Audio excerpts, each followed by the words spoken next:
welcome to the show. Thank you so much. You are the first international guest on the show. I love your cups. Oh my gosh, I love your cups. This is the best. It took me many years, I'd say several decades, to understand what that one decision I made at 12 actually meant. Haviva, you had the dreams of your father, but you had the work ethic of your mother. One day, I'm going to go to Harvard. I'm going to go to Harvard. One day, I'm going to go to Harvard. I didn't really understand what Harvard. Between the ages of 12 and 18, I lived with 7 different families. I cleaned houses. I raised other people's children for my education. And I applied to 7 different universities, but they were all Ivy Leagues: Princeton, Yale, Stanford, Harvard. Get into none of them. What's the secret sauce of getting rejected so many times from Harvard and you still end up getting admission there? This young nun who came asking for money for children with leprosy, this young nun, her name was Mother Teresa. Wow. I was in India. Do you want to talk about your experience? Oh my goodness. You have so much richness in your roots. And that is the one thing, no matter where I am in the world, that I wish to share with others. What is so special about Harvard? That is a very great question. And hey, guess who's in the mid-career class? The former Prime Minister of Tanzania, Frederick Sumaya. Wow. He had been the longest reigning Prime Minister, 13 years. And he's a classmate of mine. Harvard really set me up for a lot. And I think you asked a really good question, like what was so special about it? I mean, I was in Ethiopia in 2005 when war broke out. I was in Burundi in 2005 when we were developing a teachers conference, and I was in the wrong place at the wrong time and had a grenade thrown at me. How did you survive a grenade thrown at you during a war? I had tremendous guilt, and I regretted the decision to leave because I had left a lot of people that I loved behind. Just because there is no place for you does not mean there is no space for you. How would somebody get into work for Google? What does change the world mean? You can do your part, and I surely want to do mine. No one's watching, no one cares. Like, get out there, fall on your face, but do something. Don't take no for an answer. Hello, welcome to another episode of the Kam MJ Show. In this episode, our special guest is Haviva. I am so honored and privileged that she traveled all the way from London to be on the show. Haviva manages education program for Google, but her journey and her roots has so many fascinating stories, which we're going to explore in this episode. She is so passionate about education that at the age of 12, she left her family home and lived with 7 different families so that she can complete her education. She was rejected 3 times from Harvard, but giving up was not an option. She believed in making everything possible, and finally she got admission in Harvard. She traveled around the world, visited 100 plus countries, explored India by train, lived in remote locations in Africa, and she survived a grenade attack. That says a lot. We're going to hear from Haviva the stories of her roots, the values she learned, and where those roots has taken, how education become the passion for her throughout the life, and her plans to take this passion to the next level. Stay tuned and we will jump into the conversation.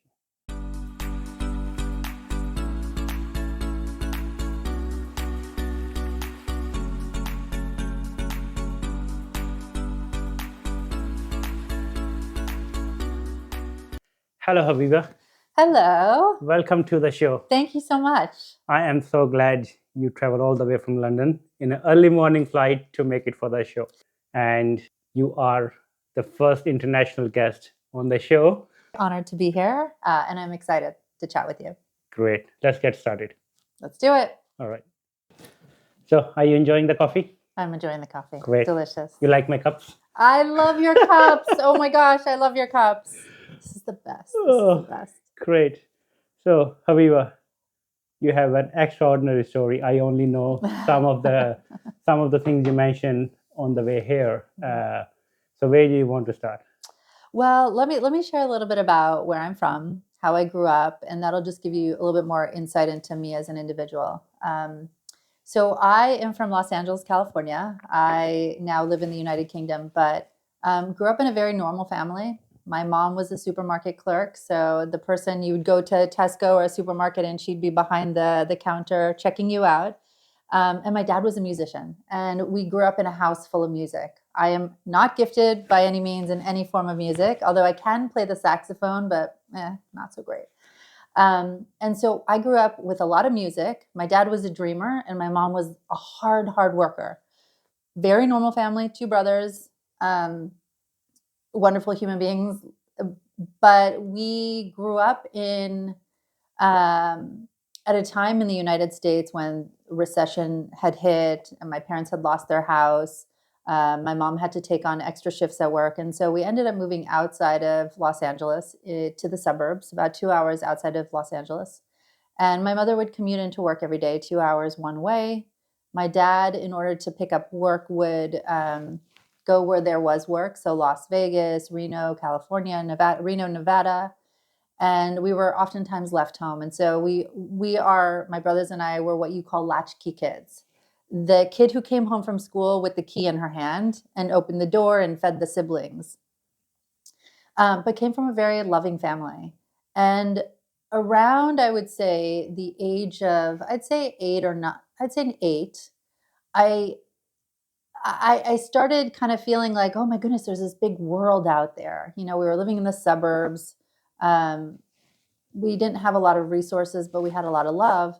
But I always knew, especially because my mother, would bring home her customers from the supermarket, or she'd talk to me about them, or she'd expose us to different cultures. We grew up just knowing about the world, or knowing there was a lot more out there.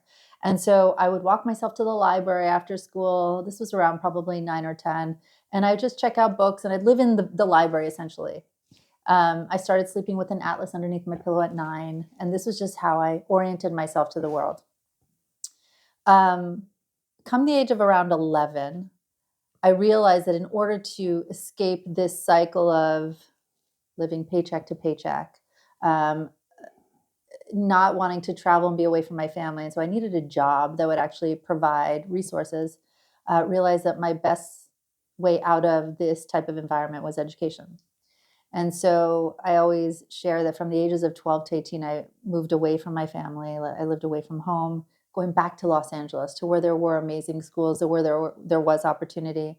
And in exchange for room and board, would live with families, help them with their children, clean the house, do whatever I had to make ends meet. And then by day, I was a scholarship student at a private school. So you moved out of your family home at age of 12. Yes. To pursue further education. Yes. How did you come to that decision? It's I never know how to answer that question, because I, as a middle-aged woman who is a mother herself, right? I've got 3 little ones. If my daughter came to me at 12 and said, "Hey, Mom, I want to go to this school, and that means moving away from home, and that means out of your care," and I'd be like, absolutely not. No way. And so I always think back to that moment. What was it that I said to my parents that would make them feel like there was no other option? And I think that was where I was very convincing. I would always, because my dad was a musician, because his dreams were never met, he didn't fully materialize into his full potential. I always leveraged the, hey, you were a kid once, you had a dream once. For me, dreaming was education. It was a way out of a cycle of maybe struggle. It showed me a path forward that presented like a ton of opportunities, yet I didn't know what they meant. I just knew that education was going to be my superpower. And so I think the way that I approached my parents was, Mom, Dad, if I get into this school and I get a full scholarship, like, will you support this? And my dad always said, well, we'll see. First, you got to get in. And eventually I did. And my mom, because she was a supermarket clerk and worked in Los Angeles, a lot of the very wealthy Jewish families would come through her check stand, or in general families. And she would always say, I've got this daughter who really wants to go to this school, but we can't afford it, or we can't find a home for her. And eventually somebody who came through, ironically, came through her check stand, said, you know what? I've got 4 little kids. We'd love to have your 12-year-old. If she can read them books, if she can help bathe them, if she can help, them with their homework, we'd love to have her. And that started my journey of moving from one family to the next, because it would work out for a little bit of time and then something would happen. Yeah. And you mentioned you are 3 siblings, 2 brothers. Mm-hmm. Were you the youngest or eldest? Good question. I was the oldest, so I have one of my brothers is 3 years younger, one is 6 years younger, but I was the oldest. And this question that you asked me is actually a really critical question that has a huge impact later on for me. But when I left home, I was 12. My middle brother was 9 or 10, maybe, and then my youngest was 6. So here I was leaving my siblings to the life that that I had lived. It wasn't awful. I felt like it was going nowhere. Yeah. Yeah. And you mentioned about a term before where you have the key, then you come and cook The for your latchkey. Yeah, the latchkey, latchkey right? kids. Yeah. So you were the one who were basically feeding your brothers because you were the eldest, I Yeah. believe, right? So how would that comes to you at 12, at the age of 12, right? Emotionally, like I am the one who is responsible for my brothers and my parents are out. Mm-hmm. And it's a very hard decision as an elder sister or elder sibling to be, have 8 year, 9 year old at home. Mm-hmm. And then you go and pursue education. It has to be, really strong mind and strong focus that I do need to achieve this and I'm ready to sacrifice, my family and my living in there. Do you know what's so interesting? So, I mean, I'm in my 40s now. It took me many, many years, I'd say several decades, to understand what that one decision I made at 12 actually meant. Because the impact of that decision, of convincing everybody around me to let me go, of convincing everybody around me to give me a shot, had significant repercussions later on. When I left home, I was 12. My brothers were young. They didn't understand it. They were like, I don't know what my sister thinks she's better than all of us. She's going to a private school or a good school and she's going to get out of this environment. And what's wrong with this environment? Because again, I didn't come from abusive parents. I came from a loving home. Yeah. I just wanted more. And I couldn't ever describe that to anyone. And for those who knew me growing up, they never understood me as an individual because I never went to parties. What people would say is fun. I never had fun. I was just studying, driven, focused. I want to go somewhere. I want to do something. And then I want to give it all back. Where did that drive come from? People who know me and my family always say, Haviva, you had the dreams of your father, but you had the work ethic of your mother. And I've often reflected on it because it was like a demon. And this is what people don't understand. It was like a demon inside that was like, don't take no for an answer. Don't let no stop you. Keep going. Keep working harder. And it was a drive that almost killed me as well. I mean, I was not allowing anyone to get in my way. Yeah. To the point where I was getting blind of the reality around me, of the environment around me. It took me many, many, many years to be able to sit on a park bench and enjoy a cup of coffee or a drink without thinking about a million things that I'm going to do, that I have to do, that I want to do. And I actually had to get to a place of like tranquility, which now looking back, I'm like, wow, it took me so many years to get there. And the drive was so intense to get an education. Yeah. I think that what you achieve at age of 12 of being very clear, focused on your path, I think a lot of people struggle in their whole lifetime to define and figure out what their path is. So definitely there was a big force behind which makes you believe that you are going on a path and this is the path I have chosen for myself, which is education, and I'm going to go on this and everything else is secondary to me. Yeah, I often think, what was it? Was it seeing my parents struggle financially? My father losing a house. They declared bankruptcy, I think, multiple times. Was it like, where was it that like cracked me? Because I always say, people who know me always say, what is that chip you have on your shoulder? Because it was like unstoppable. It was like, I want to climb that mountain. Let's go. Oh, I've got this crazy idea. Let's do it. It was never a no, that's impossible. But you have to remember, as a 12-year-old, like, that's intense to feel. And as a female in an environment that probably is working against you, like, no, you're a daughter. Daughters never go away from home. Mm-hmm. Well, I'm going to. And I'm going to because I have an uncle. So a very successful uncle who's an entrepreneur. He did extremely well, extremely successful. And yet my father pursued his dream of music. My uncle pursued business and did exceptionally well. And my dad always struggled in his life. And my dad died young. And I often wonder if the drive came from overcompensating for my father's inability to succeed. And that if maybe I took the gift of life that he had given me, that I could show the world that I'm actually valuable, show the world that I belong here, show the world that I deserve to be here. Yeah. I think sometimes we fulfill and live the dreams of our parents, which they sacrifice for family reasons, for the circumstances they were in. And we take that as, our mother and father have given up their successful life for the family.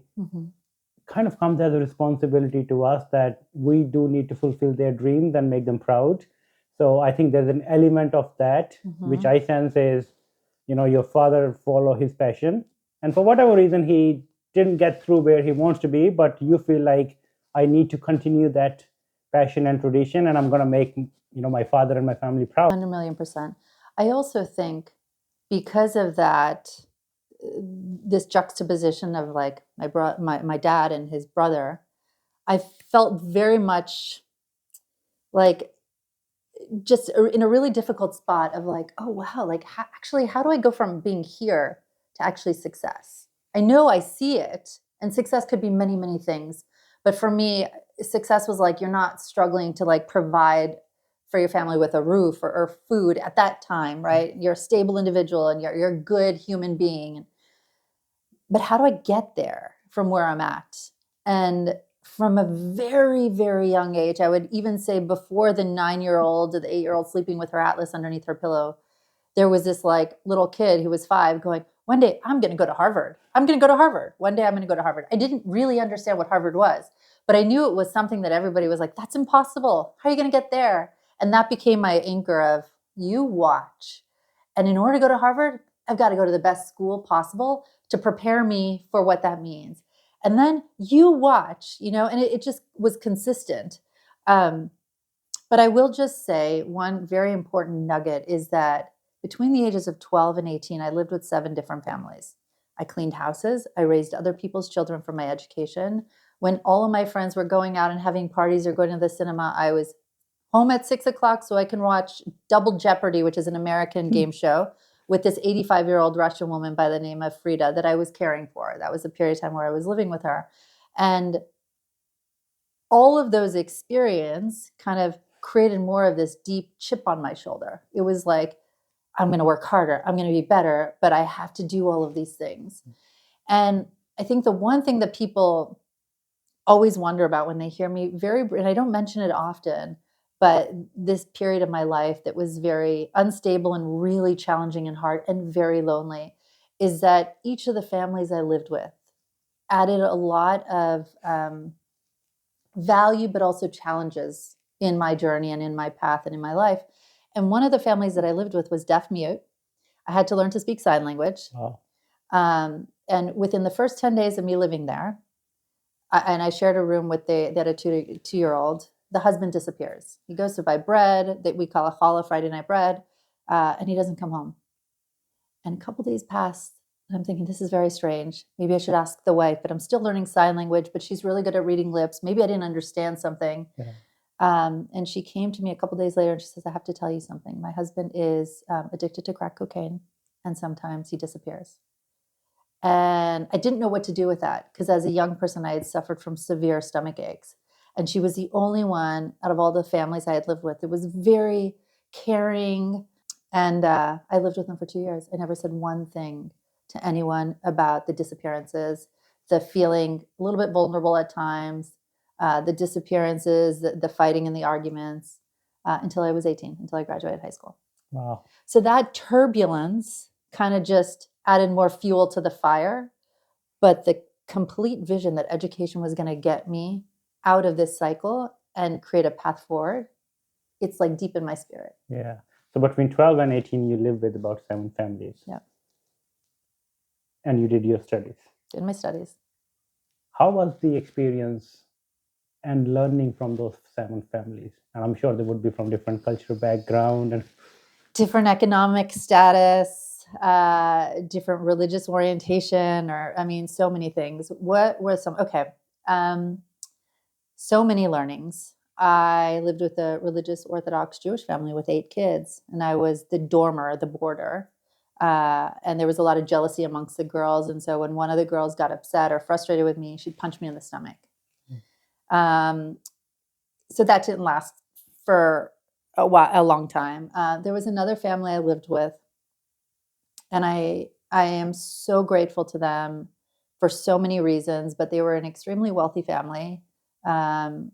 Living in Beverly Hills, and it provided a lot of opportunities. So there was a period of time where I moved from one school to the public school in the community. I went to school with I'm smiling now because it took me years later. I discovered, hey, I was in class with some famous Hollywood actor or singer type, their kids, but it was so naive. I didn't understand what that meant. You get a lot from people. So that period of life, 7 different families, different living experiences, different socioeconomic experiences, it provided me insight into the human journey. You could be the best individual, the kindest, the most warm individual, but then you're living with them in this house with them. And people are complicated. So everything could be so well intentioned, but you're living in space with other people and you're not their child. Yeah. And that was probably the hardest thing I had to take with me. Like I'm not their child, the families that I'm living with. I am the child of a mother and a father. They live far away. They're trying to make ends meet. Here I am out on my own. I've got 2 siblings. No one really knows where I come from. This was the hardest question for me to ever answer, was always sitting at a dinner table with other people and them going, so Haviva, where are you from? And I'd be like, well, my parents live 2 hours away, but I live with all these families. Like nobody understands that, because in anyone's right mind, like what parents would allow their daughter at such a young age to go into an environment that wasn't room and board in a boarding house. You're living with other families nearby. Your families don't have means. So you're actually in exchange for room and board doing, like, who would allow that, right? And yet my parents were extremely loving and supportive. So how was I ever going to explain this to anyone? But I will just say, during that period of time, there was an extraordinary family that graced me during this period of time when I was living with the deaf mute family. They were a Persian family who had just come from Iran. After the Shah had collapsed, they'd escaped Iran, and they mother and a father, and then they had 2 children. And to this day, they are my family. When I go home to Los Angeles, I go back to the Persian community, and people always laugh at me because I'm this white American who is eating ghormeh sabzi with the Persians, and very much the only American at the table. But that is where I find myself at home, with the people that have really embraced me during the hardest, the most loneliest periods of my life. Okay. Wow. Very fascinating. Where you go from there? Gosh almighty. So with all of that, like, pain and all of that, I don't even know what you would call it, shake up in terms of just the challenges of getting my education. I still wanted to go to Harvard. And I was like, I'm going to Harvard. One day I'm going to go to Harvard. And I applied to university when I'm a senior in high school. And I applied to 7 different universities, but they were all Ivy Leagues: Princeton, Yale, Stanford, Harvard. Get into none of them. I think somebody's going to hear my story. And I mean, I worked so hard in school. I wasn't a straight A student. I mean, I was one of those young people that had to really work hard and probably got an A minus. But I was dedicated. I get rejected from all the schools. And then I think to myself, okay, what am I going to do? And this idea of, wow, one day, and this very much crystallized when I was living with all these different families. One day, I'm going to be in a position where I can give back, where I can help young people, other kids like me who desperately want an education. I can feel that pain. I'm going to help them. That's what I'm going to do with this struggle that God's given me, or that I've chosen, whatever we call it. So I graduate high school. I get rejected from all these schools. I'm devastated. And eventually, one thing leads to another, and I end up at USC, University of Southern California. I was a complete fish out of water, because what living with all these families did to me was it had created a little bit of fearlessness. And that young little kid, as an 8-year-old, 9-year-old, sleeping with an atlas under her pillow, and then living with all these families, it made me feel like, I've seen a lot, but I want to go over there. And the there was, for a huge period of my life, sub-Saharan Africa. It was, hey, I want to get an internship in Ireland. Maybe I'll write and I'll apply for an internship. I was 17. I knew nothing, but like clearly, like there was some fearlessness and maybe, I don't want to say arrogance, but maybe a little bit of naivete. And so I started finding ways to see the world. Graduated USC. I applied for a teaching fellowship because I think to myself, the one thing that I can do in preparation for whatever this giving education back or giving opportunities to young people is I can be a teacher. Because if I'm a teacher, then I'll have some credibility. So I applied and I got into a program called the New York City Teaching Fellows. And they place you in an inner city school. And I got placed in a middle school in the South Bronx, in probably, one would say, pretty much the toughest neighborhood or one of the toughest neighborhoods in New York City. The year that I started teaching at this middle school, it was deemed the 4th most dangerous middle school in all of New York.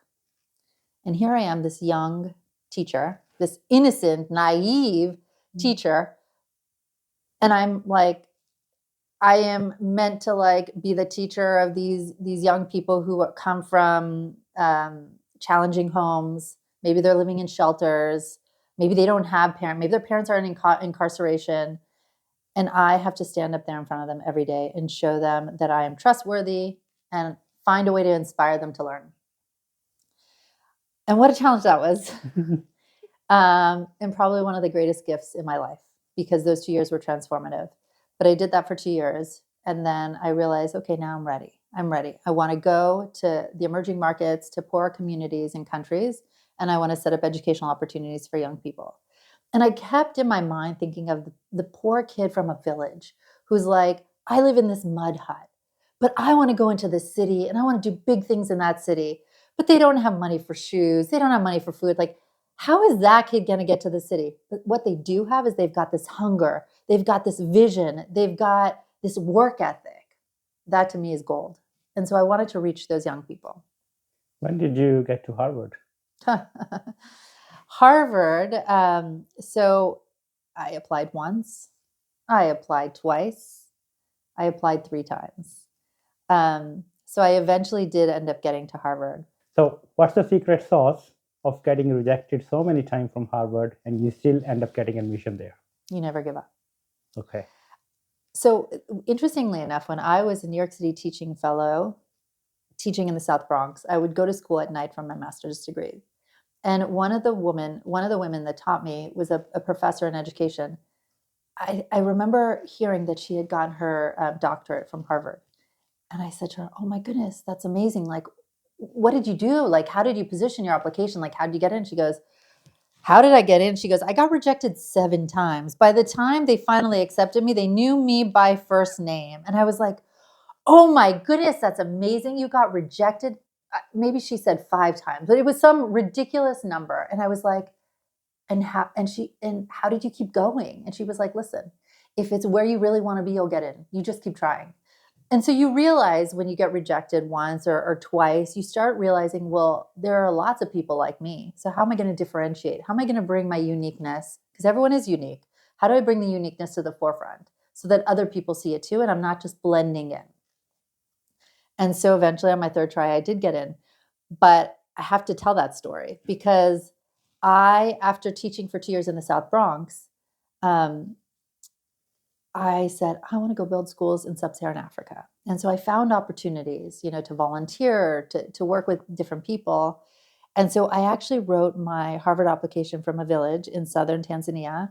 And I remember I was living on this hilltop with another Tanzanian. And I was like the only, we would call him Mzungu, like a foreigner and female, on this hilltop in the middle of nowhere. And I'd have to ride the bicycle down, an hour into the village. And I'd go to the internet cafe. And I always thought it was like, wow, I'm here. And I'd get a Coca-Cola and I'd sit and I'd write. And the electricity goes out. And I lose my whole application. And I do it again. And the electricity goes out. And I think I did it 8 times. 8 times. And I just was resilient. I wanted it so bad. But again, if you go back to like what I shared early on in this journey was I wanted it so bad that no one could tell me no. And for me, it could have been anything. Okay, that one was Harvard, but it could have been landing on the moon. And I wouldn't take no for an answer because in my spirit, it was like, there was no no. There was no no. It was like, yes and when, and yes and how. And it was going to happen if I just gave it my all. And I think the one thing I would say that I've built over time is my spirituality base. Like people don't know this, but like I am much more of a spiritual person. So I'm like, if it's meant to be, it's going to be. Like I'm really pushing the boundaries. I'm trying, I'm doing everything I can. And at the end of the day, it's the universe or something. And if it's not meant to be, it's not meant to be. And there's something else. Yeah.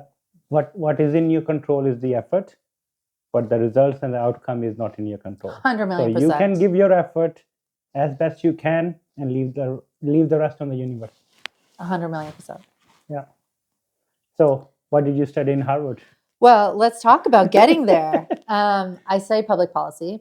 I studied public policy because far too often I was seeing in education, I was seeing in the emerging markets, things that just weren't working. And I was like, I want to fix that. In order to fix it, you've got to actually be in government, or you've got to understand how policy works, because all of the things that are set up, have impacts in terms of policy. And so I wanted to understand how it worked. And so I ended up studying public policy. But the irony is when I got there, I was done. Like, I didn't even have to go. I was just like, okay, now I'm ready. I want to drop out. Like, I'm ready. I need to drop out. After all this effort. And so the one thing that I have never really talked about, and I think it's almost, I'm mid-40s now, but after all of that effort, after wanting it so bad, after pushing so hard, I get to Harvard. And, you asked me what it was like to leave home as a 12-year-old. I'm leaving 2 siblings behind. They're latchkey kids now. Is that one of my loved ones was in crisis. And that crisis created a lot of turbulence for me because I thought to myself, oh my gosh, I left home when I was 12. I left them behind. And here I am, having worked so hard to get to this very moment, and I see a crisis behind me. And I couldn't handle that. The guilt of getting to this moment, and the journey was very lonely. It was lonely because no one else understood it. It was lonely because I couldn't talk about it, with the deaf mute family or the drug addiction or that. Like, I couldn't say, hey, this is what I'm seeing or experiencing, because right away my mother and my father, who like loved me, would be like, you're coming home. And and in my mind, I was like, that wasn't an option. So I get to Harvard, and I would say there was early on in the first year, I really was struggling. I wanted to drop out. Now, this was for my master's degree. And I wanted to drop out because I was flying to San Francisco with my father, and we were looking for my loved one on the streets. And then I had to go back to this elite institution, having worked so hard to get there, with this reality of, but I left someone behind and now they're struggling. And I carry that guilt with me. And I think there is this very powerful moment in this first year of school, one where I'm almost failing out because I just can't focus. I'm like, first of all, I have severe imposter syndrome. Like, now that I'm here, I'm like, do I deserve to be here? I'm amongst like these incredible people. I'm like, what have I done? This was my, voice in my head. And oh my goodness, if they only knew I was going, and like one of my loved ones was on the street having, challenges, and do I belong here? And, thank God for really good friends. It was winter break, and I was meant to write this paper. And it was on international education, security, and refugee camps. And I go to visit a friend in Connecticut, and I'm sitting on this train with all these books piled up next to me on education. And we get to a stop, and this guy walks on the train, and he sits right next to me. And he's talking on the phone. He's like, boss, I just came back from India, and I'm going to be in the office very soon. And in my head, I'm thinking to myself, oh, I just want someone to talk to. Like, I just need to get out of my head. And so I go, oh, where in India have you just come back from? And he says, Calcutta. And he goes, why? And I said, oh, when I was an undergraduate in university, I spent a month in Varanasi, and we started talking about India. This was a long time ago in the 90s. India is very different now. But I shared with him the cities I had gone to and the experiences I had had and the hospitality of the people, the things that I remember that really stood out. And then he looks at my books and he goes, what are you studying? And I said, well, I'm studying international education. My dream is to build schools in poor countries for young children. And he goes, that's amazing. He goes, why do you sound so sad? And I looked at him, and without thinking, I said, because I just feel like I've lost my voice. This is a complete stranger. And he looks at me and he's like, I need to tell you a story. And I'm thinking to myself, okay, tell me a story. And he goes, when my mother was pregnant with me, she had a very difficult pregnancy and she was on bed rest. And she got a knock at the door. She gets up and she opens this door, and there are two young nuns asking for money for children with leprosy. And one has to use the restroom. She invites them in. Anyways, long story short, she starts talking to this one young nun. And she's very intrigued by her. And this young nun is sharing with her cause and why it matters. And this young nun, he looks at me and he says, do you know who this young nun was? And I go, no. And he goes, Mother Teresa. I'm sorry, say again? He says, this young nun who came asking for money for children with leprosy, this young nun, her name was Mother Teresa.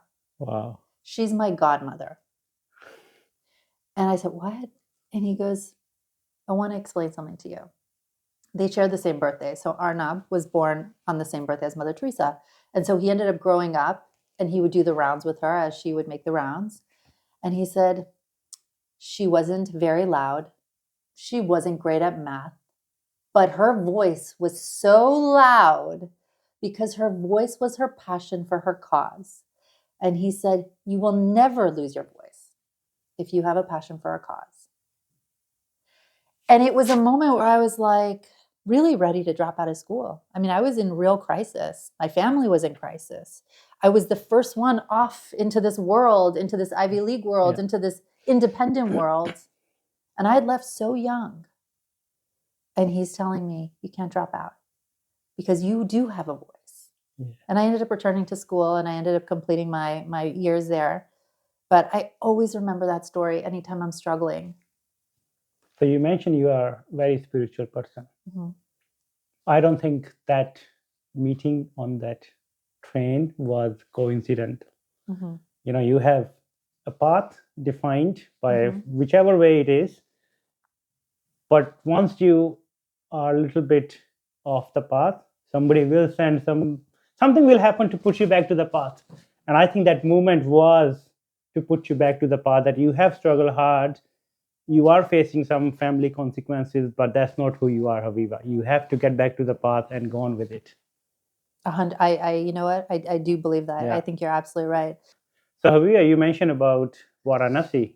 Mm-hmm. Were you in India? I was in India. Do you want to talk about your experience? Oh my goodness. Yes. And I have to say that the reason I studied economics and political science as an undergraduate in university. And the reason I studied those two subjects was because of India. I was still clueless as a first generation college student, and then approached a professor and said, I want to create an independent major called conflict resolution.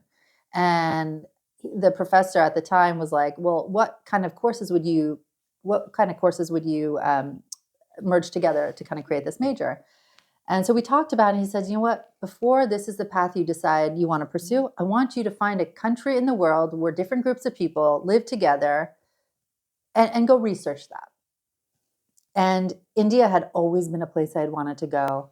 And I selected India. Now, this was in the 90s. And I'm not even going to tell you when because I don't want to give away my age. But it was in the late 90s. And I was young and naive and ended up going to India. So I was all over. I was Udaipur, Jaipur, Delhi. Delhi, I did Mumbai, I did Calcutta. I mean, I really traveled with the train. I can still smell the train. Wow. And You are a brave woman traveling in I train. mean, and in the late 90s, an Anglo female traveling was like you were a celebrity. Like everywhere I went, it was like they were just looking and staring. So it was a very interesting experience, but I came back totally confused. I'd never seen such extreme poverty. And I came back and I said, actually, I need to study economics and political science to understand how countries evolve, how societies work. And so that is what anchored me on economics and political science. But I will say the other thing that India taught me was never to distrust unless people give you reason. So I always think about this one story. I was in Hyderabad. I was in the train station. Lights went out. I was a female. I was there with a friend, but my grandfather, before I had left, he had given me a knife that cuts bone. And as a female traveler, I would always carry it with me. Never ever had to use it. But this particular night, when the lights went out on the train station, there was somebody who was stealing some things, and I heard a yell, a scream, like someone who was being murdered, and I took out my knife. And I was like, saw the thief and was about to cut the fingers off. Like, no joke. Like the instinct of survival and what happens in a moment of like chaos is unsettling. And anyways, it all worked out. But that evening, I also discovered when the lights went back on, I had misplaced my passport.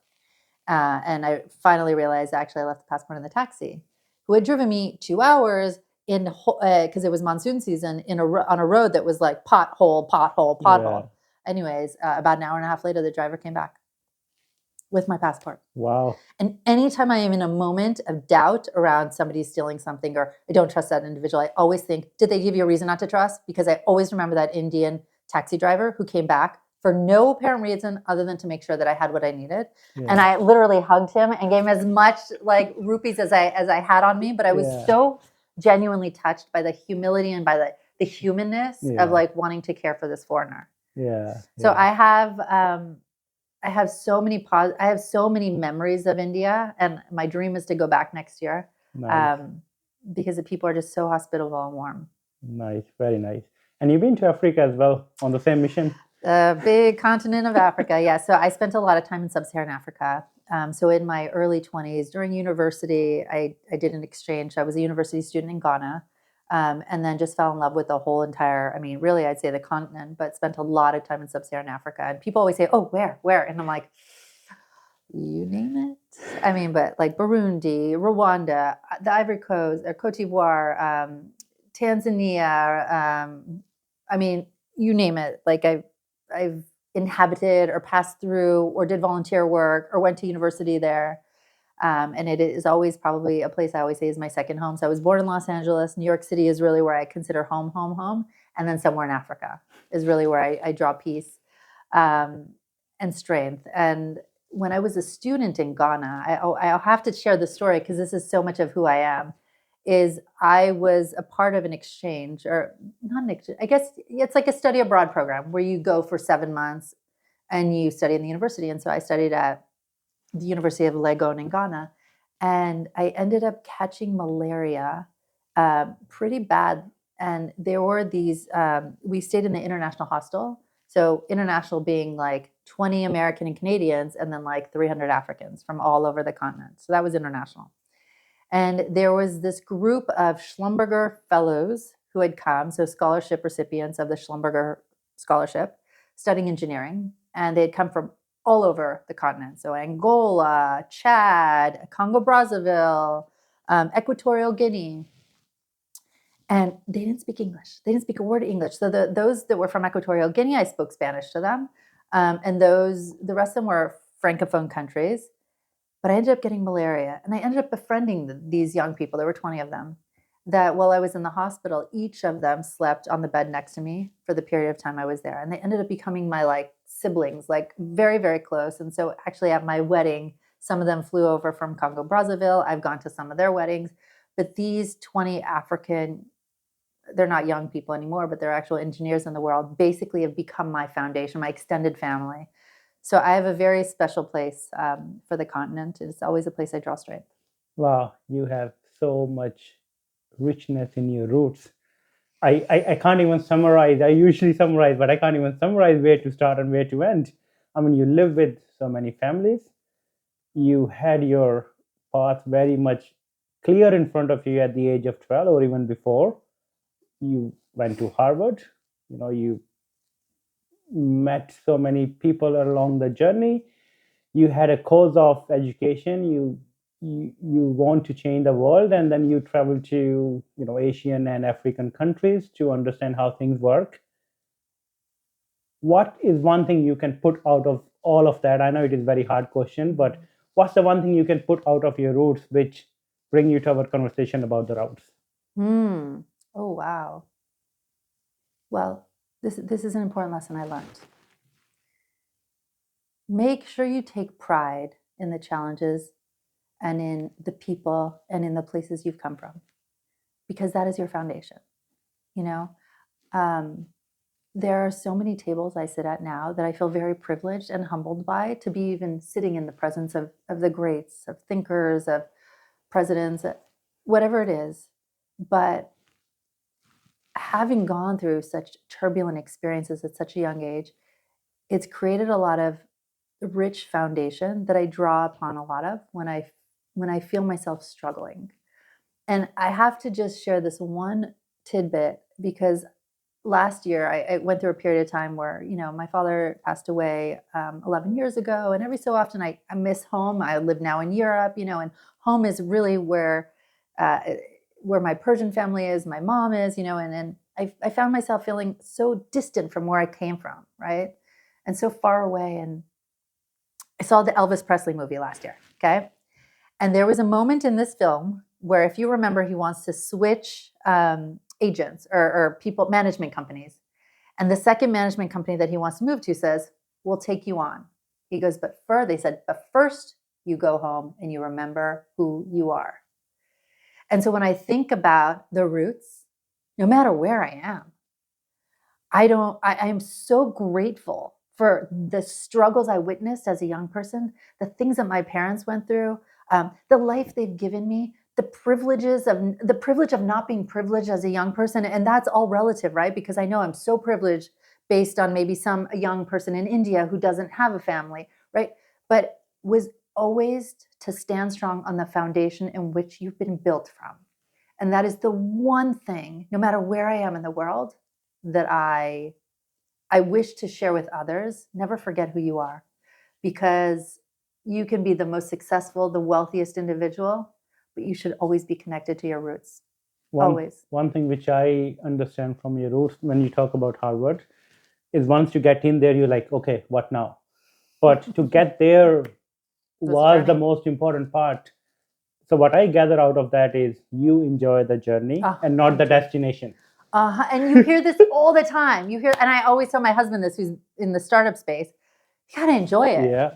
Because sooner or later it's gone. Yeah. And even you might not even get to the end, right? Yes. Yeah. So and sometimes the journey is really hard and it could be lonely and not everything is enjoyable. Yeah. But it's to say, like, are you constantly recognizing where you're at in the process? Are you learning from it? And are you trying to enjoy is relative, but enjoy it, because we don't know how long we're here for. Yeah. Yeah. Nice. So talk about Harvard. Oh gosh almighty. Yeah, because when I grew up and when I was in my college, MIT, Harvard, Oxford, these are the three names I heard, and I'm sure people who come from India or people in India still have these three names, right? MIT is a big thing, Harvard is a big thing, Oxford is a big thing. Mm-hmm. What is so special? What is so special about Harvard? That is a very great question. Remember, all these institutions, they're all made up of people. So it's really the people that make it magical. For me, I got to Harvard and it's a university, right? You're studying with people maybe who've had a lot of experience. They've tried businesses. They're coming back. They're teaching lessons. But what I loved about the institution and what it attracted was people of lots of different, people from lots of different places, right? The diversity. I'll give you a really good example, actually. As a first year student, I was a master's student. They have at the Harvard Kennedy School a mid-career program. And remember, I had lived in Tanzania. And now I'm at Harvard, studying public policy. And hey, guess who's in the mid-career class? The former Prime Minister of Tanzania, Frederick Sumaya. Wow. He had been the longest reigning Prime Minister, 13 years. And he's a classmate of mine. And I remember introducing myself to him going, oh my goodness, I actually lived in Tanzania. And he looked at me and he goes, where? And I said, Songea, which is the southern half of Tanzania, about 4 hours from the Mozambique border. And he said, what were you doing there? He goes, not even I go there. And in my mind, I'm like, yes. And that is the reason why it is the way it is, because it's very rural, it's very poor, right? But that is what made it magic, is that you had lots of people with lots of different experiences and pretty extraordinary experiences. And you can all sit in a classroom together and you can learn from them. But I have to say, it doesn't make a person better. It doesn't make them more valuable. It is just a place and everyone is human. And I think that's what I learned, is that you're sitting with some pretty extraordinary people, but you're like, but actually they're all just human, They're all human. And when I share about, I did struggle my first year when I got there because of the family situation. I had these really amazing Pakistani guys, 2 neighbors that lived upstairs from me. And they literally took me in under their wing. And they're today some of the closest people in my life. And they're all doing amazing things. One's in Lahore and one's he's a big shot doctor in Washington, D.C. And we come back together in our reunions and we're just like, this person's got a family, this person got me, we're all in our different places. But when I was really struggling, they'd come and they'd talk with me and they'd pull me on. They say, have you ever going out? And it's like, those are the memories I have of the places I go. It's about the people. It's about the people who open up, who take care of you, because life is not easy and we all have ups and downs. And I think when I got to Harvard, it was like, okay, I've arrived. Now what? Like, this is it. I got to the destination, but actually it was the journey that mattered the most. Yeah. I was just thinking about conversations I had before on the show. Mm-hmm. Bilal talked about human to human. Mm-hmm. Aloka talked about how his father put people first and business after. He literally had to give up his business because he didn't want to give up the people. Oh, wow. And I just keep feeling this theme of, with all the technology we have on our doorsteps, we are still talking about people, right? How important the people are, right? Everything else is there to help us and support us, but what we get from another human being, we cannot get from a machine. Oh, 100%. 100 million percent. Yeah. I think ultimately, like, the people are what make this planet magical. I mean, we're also what challenge the planet as well, but there's so much good in people. I tend to believe in the good, right? Yeah. I think there's a lot of bad out there, but I think if you can see the good in the people and the journey, I think there's so much to be learned. So where you want to start about your route? Wow. Okay. Well, I will share with you where I'm at today. So I have been at Google for nearly a decade, all focused on student programs. For a period, I did industry programs, but all around creating opportunity for young people who dream of entering the tech space. And me and my team, we managed trying to reach underserved communities, maybe people who've never felt like it was an option for them on the table, and employability programs. So that's where I'm at today. But the routes have been very windy, to say the least. I feel like it's if you've ever been to California on the Highway 1, it's like this. I wasn't expecting anything less than windy. And sometimes when I share my routes, I don't know if people know what to do with that. But just to sum up a little bit about, Harvard really set me up for a lot. And I think you asked a really good question, like what was so special about it? And I say the people, but what it gave me was proximity to power, to decision makers. And I'll give you an example. When I was a student, I was a part of some student treks to Syria, to Lebanon, to Kosovo, to Serbia, where we met with the likes of the prime minister in Serbia. I was in Kosovo the day they declared independence and met with the president. I was in Syria before the war started and met with Bashir al-Assad and Asma. I was in Lebanon and met with the President Signore, and we were the guest of Hezbollah. I'm like choking every time I say that because there's not many people that I ever share this with. But so it gave me exposure to power, and it gave me insight that has given me preparation for current days. So the network, what we call nowadays, you build your network, and prestigious universities like Harvard give you exposure to that network at the early stage, where you are studying and interacting with the powerful people, powerful communities of the world. People take time to build that over their career, but this is where you, as a student in one of those universities, have the head start. Very true. I also think it can distort your world a little. And I think the world isn't made up of those individuals everywhere, right? People are just people. And I think it took me a while to kind of distill the difference between the power and the elite. I hate the word elite, but have come to understand what that means now. But people are just people. And I think it took me a while to figure that out after I left Harvard and was back in the real world. But it also can distort your perception, right? Because if you're now hobnobbing and you're having these deep conversations with people who actually can make some real difference, but also have a lot of resources and have a very distorted experience that maybe you did, like someone like me who really had to bootstrap my way up to getting to that moment, it can be a little bit unsettling.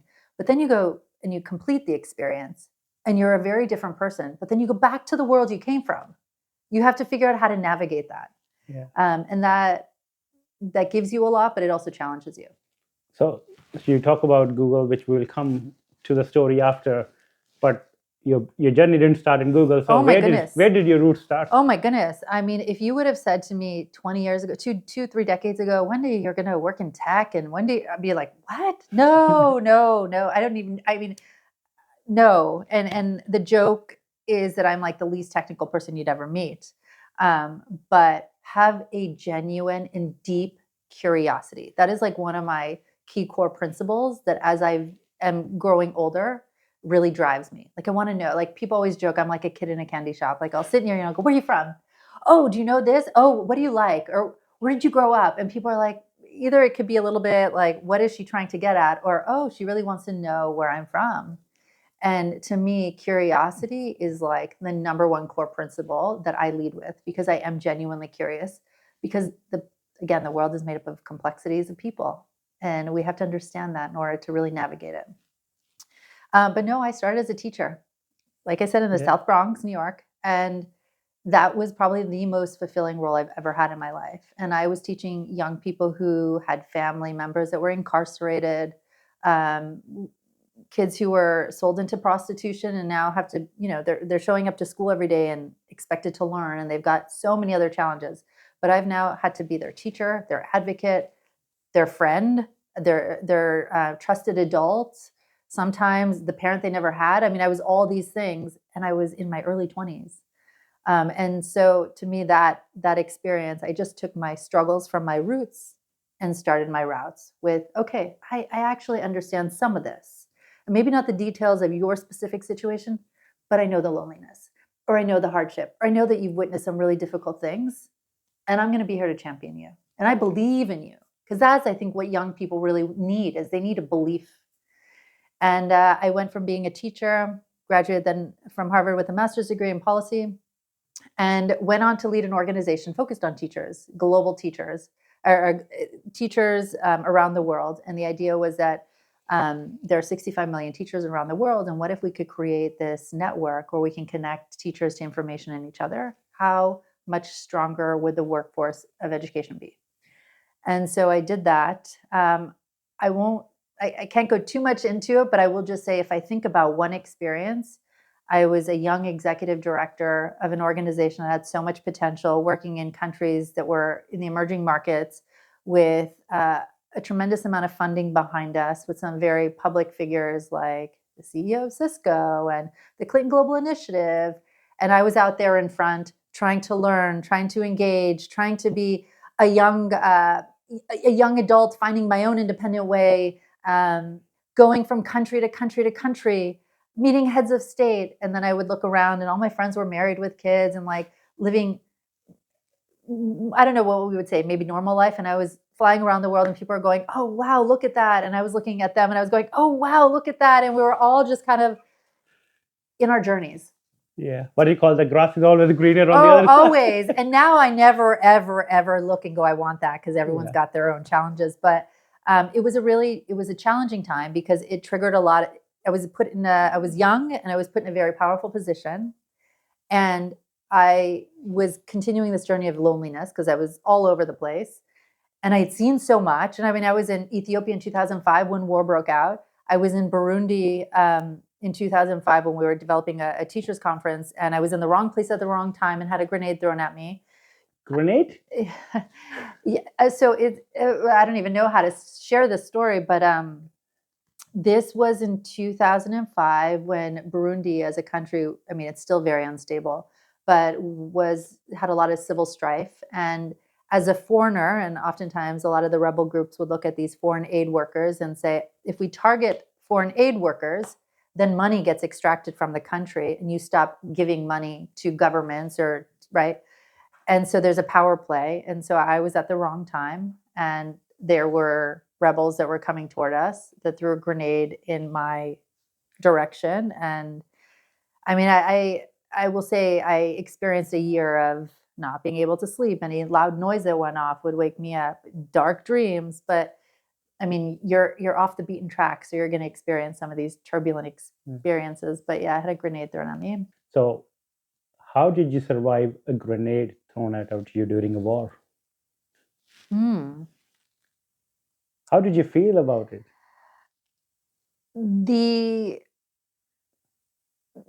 To go into a little bit of this story, and we're walking to the road, and it's dark. It's pitch black dark, and we could hear chanting, right? And we knew that at night you could hear gunshots in the background in the hills. And I remember walking in the middle of the road where there was a little bit of moon shining in the light, and I hear chanting, and then I hear silence, and then I hear run for your life. And in that moment, this survival instinct kicked in me and my friend Matthias. We turned around and we started running as fast as we could toward the compound gates. And I'm thinking, oh my goodness, there's men shooting. And all of a sudden, as I'm running, I hear an explosion, like a boom. And I hit the ground with my knees, and I roll into the bushes, to the side of the bushes, and probably go into a state of shock. And this is a while back now, but I remember being like, oh my goodness, I don't want to die here. Because that day I had gone to visit like locals with one of the young individuals that Matthias had known. His name was Boaz. And he said, Matthias had taken me in with Boaz, and we were going to visit just locals. And Boaz himself had a unique story in that his father and his siblings had died during the Rwanda genocide as they were leaving, and they were shot from behind as they got into a boat to cross the river. And him and his mother had taken the land. And so I remember as I was running toward the compound gates, oh my goodness, I hope I'm not shot from behind, because I had heard this story earlier in the day. And I went into the side of the road, and basically until everything stopped, I just remember everything just being like drawing a blank, like probably in a state of trauma. Yeah. And Matthias came to find me, and we walked back in together. We just walked back into the compound, and that was it. Goodness. Like this, literally. And I remember thinking, oh my goodness, I need to call somebody, because I've just been in the wrong place at the wrong time, whatever it is. And a friend had a satellite phone. He said, okay, who do you want to call? And I remember calling my one friend, Patrick, who I knew would come and get me no matter where I was in the world. And I called him, and he said, where are you? Do you want me to come and get you? And I remember going, no, it'll be fine. It'll be fine. But I remember, if anybody's ever in a state of trauma, you can't talk. You're just like, anyways, but I survived. And I think of that moment every time I'm in a moment of fear, because there is nothing like being in a place where someone can climb over the fence and shoot you at night. Like there's a feeling. So when I read the news, or when I see what's going on in the world in certain places with war, I always think of children. I always think of, what is that sound doing to them? How are they experiencing that fear? Because I remember having it at one moment. Yeah. I want to hear about your routes, but I don't want to hear any more grenade stories. Okay. Sorry. That is enough for today. So I ended up, I ran. I was first executive director of this nonprofit that focused on education, and traveled and did a lot and worked with teachers. And then came a point in time where I was just like, wow, I need to make some tough decisions, because either my life is going to go this way or my life is going to be more settled like my friends who have families. And having the journey I had with my roots, there was so much instability that I wanted to have stability. So I chose a very different route and basically made a really tough decision that I often think about. What would my life have been like if I had continued on that path? But I chose to settle down, and I actually adjusted my role, and I actually ended up doing city government education in New York City, and did education policy for the city, focused on leadership development, looking at how do we train more school leaders, and was just immersed in the leadership space and education. Did that for a while. And then I felt like, oh, I'm ready to lead again, right? I'm ready to lead. And so I ended up actually taking over another organization focused on women and girls. So really, how do we champion and empower young women and make them strong, their foundation strong, so that they go out into the world and do amazing things? And so I took on a leadership role at Strong Women, Strong Girls. And all these moments of leadership and all these moments of these themes of like empowerment, connection, opportunity, like it was really the thread of my entire kind of routes. Because one can say, oh, that's in education, or oh, that's in government, or oh, that's in the social sector. But you're like, actually, they're all kind of related, right? In one sector, I have to write grants and try and fundraise. In another sector, I'm given money by the government, but we've got to actually grow the pool of talent that's going to go into these schools and teach these children. And then I get to a place where I'm in the corporate world, and it's like, oh wait, we generate a different type of value for this world. And then you add technology onto that, and we're in like the 21st century. Now I think I live in like the next century with AI and Gen AI, but the route to get to Google was so windy. But yet the themes and the threads that connect them all, they're actually very much the same. I wanted to empower the next generation. I wanted to make sure that no child struggled the way I did. I wanted to create opportunities for the young kid, the young little girl there that's like, pick me, choose me, sponsor me, because I'm hungry and I want to do it. I wanted to find that young person, and I wanted to say, here, I'm going to create a path for you. You want to work? I've got the path. Go. Yeah. And that's where I am today, and that's what I've been doing for the last decade. The one question bothers me sometimes, and I'm going to ask you that question. So decisions you made during your life, some you regret, some you don't. And what I come to an agreement with myself is the decisions I regret are the decisions for me to learn. So there is no right or wrong decisions, but the some who did not work out my way, maybe I wasn't looking into the vision or the future thinking. I'm sure you have some moments in your life where you have made the decision which may not plan out. How would you overcome those decision making? So I spent many years in working through this. I don't think it's healthy to regret.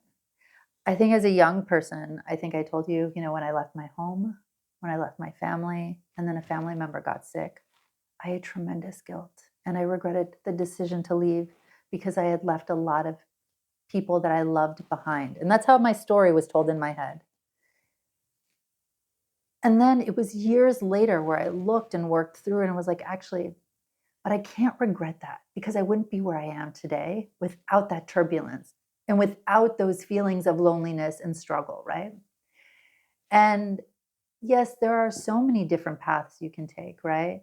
But I do think when you are presented with a path and you play out the story and you go, okay, where will this lead and where will that lead? What happens if it doesn't end up the way I want? I think you have to be okay with that going into it, because I do think regret is such an unhealthy place to be in. I do think as I'm aging, I am more and more comfortable saying, I made this decision, I've got to live with it. And actually, this decision at the time, it was the right decision based on the information I knew. Okay. That's very, very interesting. And when we talk about the decision making, and you made decisions which work out somehow in a way that now you are working in Google, and you are still working around with the education, which you said, there's always those connecting dots, regardless of the role you were playing, regardless of the organization you were in.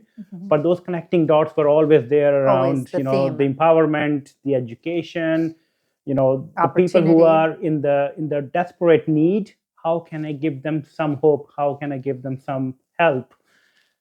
What are you doing in Google regarding that those connecting dots? Oh boy. Well, I can't say too much about the inner workings, but I will say, for example, at Google, I've sat on the people side, the HR side. I've sat on the engineering side. Now I sit in the philanthropic side.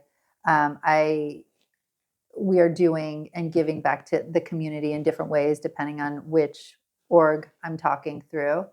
But I have to say that you can do good in every aspect of where you as an individual, as a contributor to society, you sit, right? I can't tell you how many people call me and say, my daughter or my son needs advice. They don't know what they want to do. And I, talk them through it or present ideas or opportunities. But I think the one thing that I would say, the one thing that I've learned, the one thing that is still very consistent to me is don't take no. Like I always tell this to young people. If you tell me your dream is to do X, so for example, I want to work in tech. Well, great, let's figure out how to do that. And then you tell me, but there's no job openings. I don't see any job descriptions or any, they're not hiring. And then I always tell them, just because there is no place for you does not mean there is no space for you. It means just because there is no job posting does not mean that there is no space for you. And I genuinely believe that. Tell me why and tell me how you might be able to add value to something I'm working on. Tell me what you bring that's different than the other individual. Tell me why you want this, because I love and whether it's a young person or whether it's somebody who in their 40s or 50s or 60s that has lost a job and they're like evaluating their contribution, right? Their value. Everybody has something to add. And I see this so much where people will stop because there's nothing that's posted for them. Don't stop. You want it? Go get it. Do it respectfully, do it honorably. And I always say, please make sure you thank people for giving them your time, because as we get older, our plates become more full with families and other priorities. And so if someone gives you 5 minutes, just say thank you for your time. That's a big kind of principle and value of mine. I'm going to ask you a controversial question. So share what you are comfortable with. Working for Google is still, I would say, a dream come true for a lot of people. What you want to share is how would somebody would get into work for Google or get through the hiring process, what values they see in an individual. As you said, right?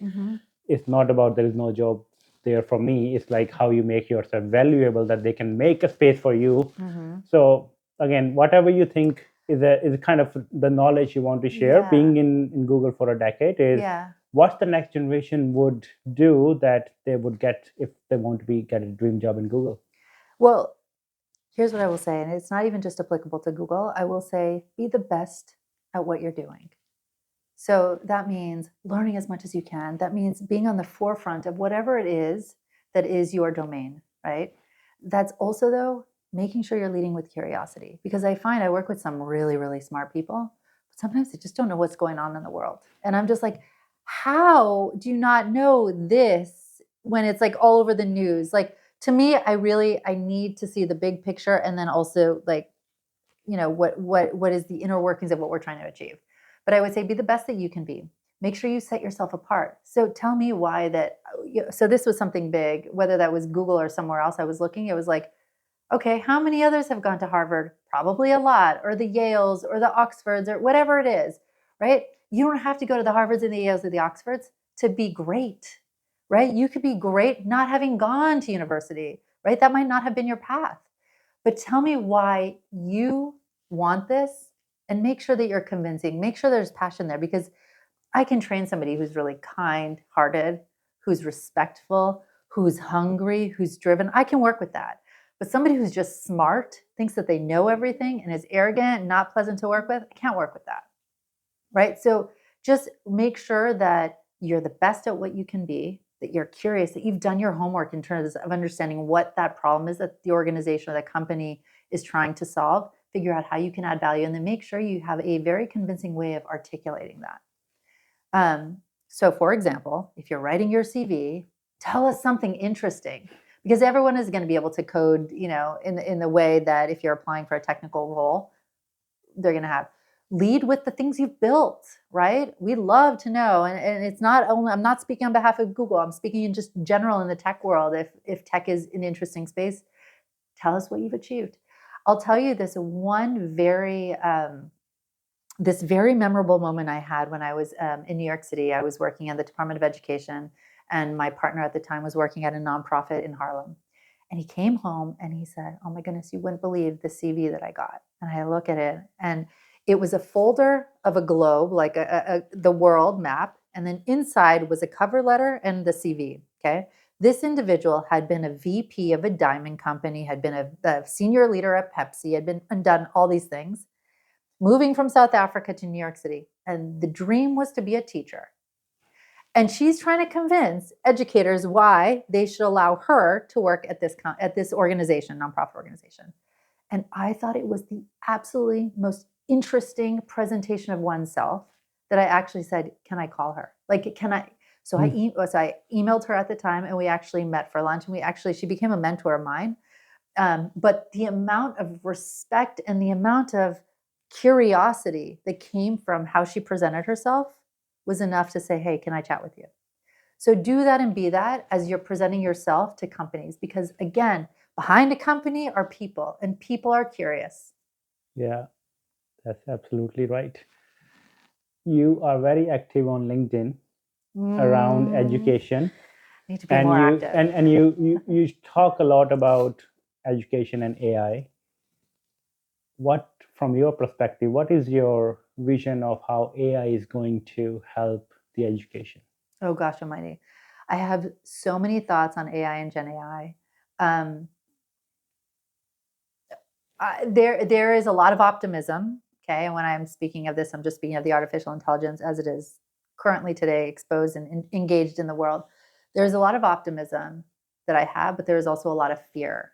Not fear. Fear is not the right word. Apprehension that a lot of people are going to be left behind, right? And that's where the digital divide will grow even greater.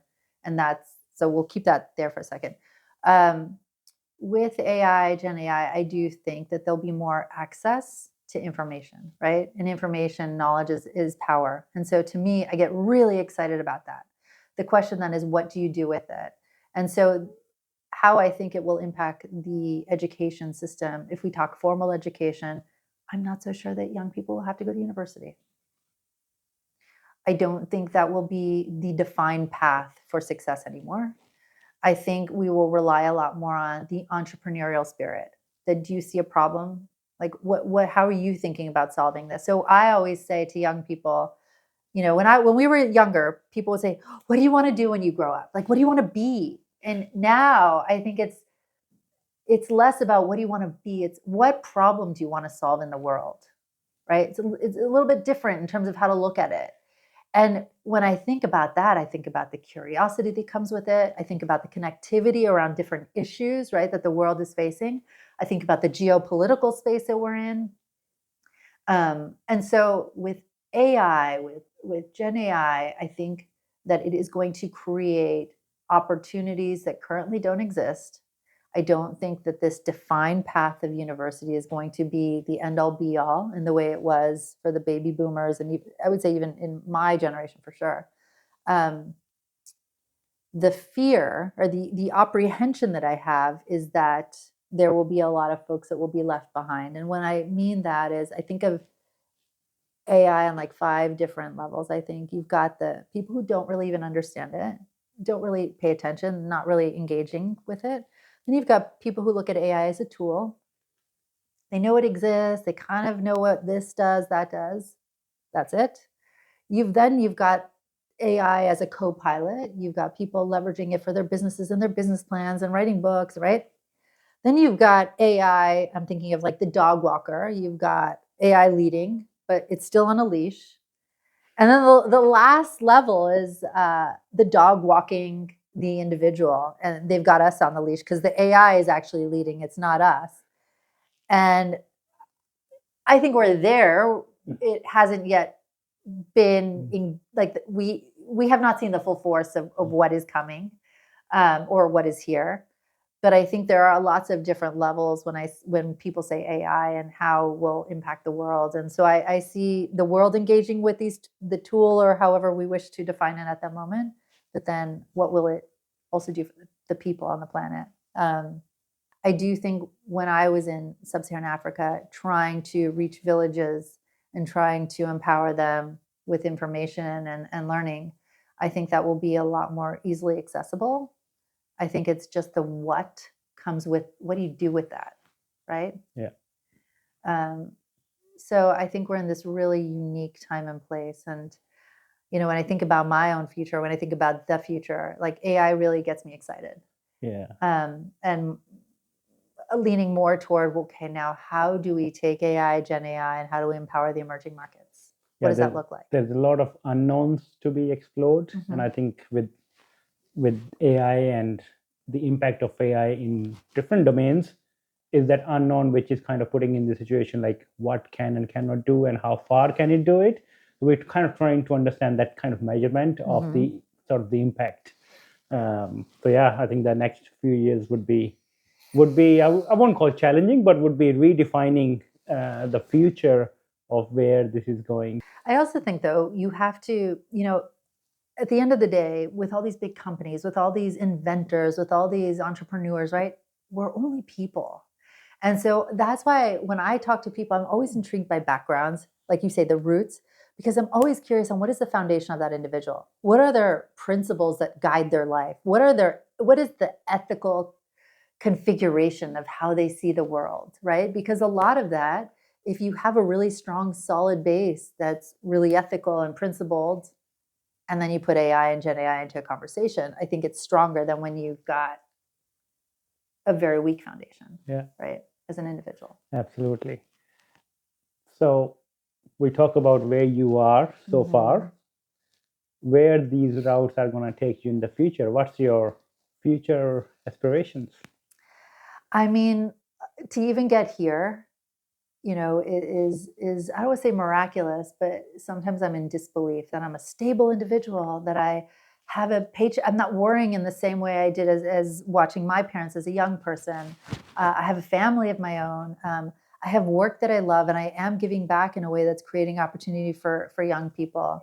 What does the future hold? Love to start a university. Love to continue this path of creating opportunity for the underserved, creating the opportunity for that one little kid who was 8 or 9, sleeping with an atlas underneath their pillow, thinking one day, I'm going to get out of here. I'm going to do something great, and great could be whatever it is that they define, but that is good, right? That is a positive contribution. So that could be many things. That could be being an ambassador. That could be being a mayor of New York City, which is hometown, like my passion. That could be, in government and working on policy in the Middle East. It could be so many different things. I will say probably tech plays a huge role in that, because I do believe in the power of technology and the opportunities that it creates. But yeah, I think that's part of the exciting gift of life, is that sometimes we just don't know. But as long as we continue questioning things, growing, continuing with the curiosity and learning as much as we can. I got this really, like, this nice compliment recently, and I didn't know how to take it, but I had somebody I was mentoring and supporting, and he had his brother and his friends come to work and have dinner with me.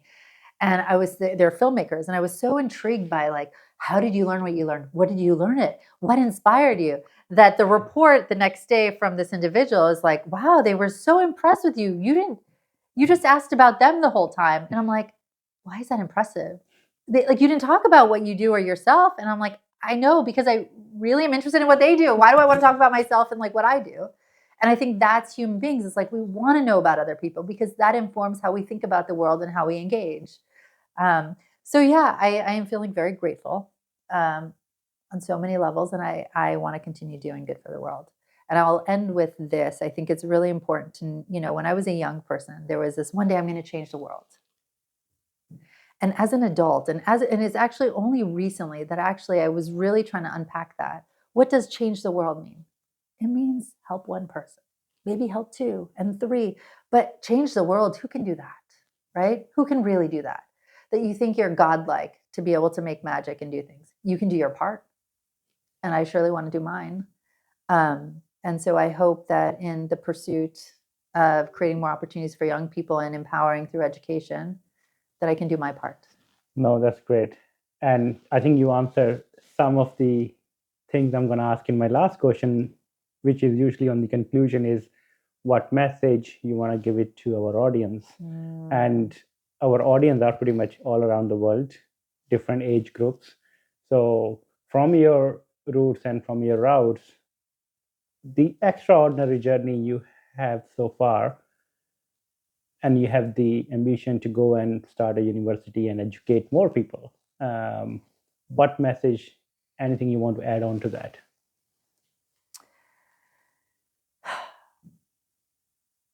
So my motto in life is that it's possible. It's such a simple phrase, it's possible. But I want every individual, young, old, to remember that if there is an idea you have, if there is a belief, a pursuit, something that you really want to create, that it's possible. Because if you keep telling yourself it's possible, eventually, if you're working as hard as you can toward it, something will create that possibility. That is one thing. The other thing that I think I've learned in my journey, only now in my mid-career stage of life, is that I'm not that important. And what I mean by that is, like, my husband always says, no one's watching, no one cares. Like, get out there, fall on your face, but do something, because you're not that important that the world is watching just you. And I think that's been such a gift to me, in a way that's like, it gives you room to just move, to do something. And if we keep this, so I would say also, just along your journey, keep the humility at the forefront. Remember that you're just human, and just remember that as a human, we're here one day, we're gone tomorrow. It's like we've got this short little blip in this journey of life to do great things. And so don't tell yourself, oh, what are people going to think? Who cares what people think? Get out there and go do what you're meant to be doing, and don't take no for an answer. So, Haviva, we are coming to the end of our show. What I would say is, inspiring stories like yours is give me the fuel and energy to do more of this podcast and bring these stories to light. So thank you once again for coming to the show, traveling on the weekend, especially on the Mother's Day, all the way to here and making this happen. Thank you so much. Great. Thank you.